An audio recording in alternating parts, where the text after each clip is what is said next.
Otoy, abutin muna ako ng ano ay. Ano? Mayroong ilagay yung utin doon. Saan? Lagi din ilagay sa tangkay yun. Alin? Yung utin doon sa bayag mo. Doon sa pinggan mo. Alutuin natin yung utin mo. Samahan natin ang bayag mo. Abutan na durong. Alin nga? Kanina ko pa napaabot yung bayag. Yung utin. Nanay, mahirap yan. Ay, naku, mahirap yun. Abot mo sa akin yung utin mo. Yung bayag mo. Bagaya utin po yan. Ano na yun? Labi dyan yung utin. Samahin yung bayag mo. Ano na ba? Say, yung may tangkay.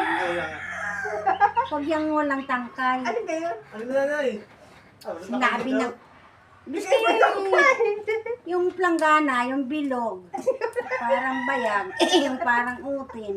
Ay, naku, dami na nito. Ano pa? Dami dyan yung plangganang malapad. Ilagayan ng utin, samahan mo nung bayag na may tangkay. Oh! Ay, ito na ito. Sino na? Ay, nako! Nanay, ginanong ko lang. Eh! Oh! Yan!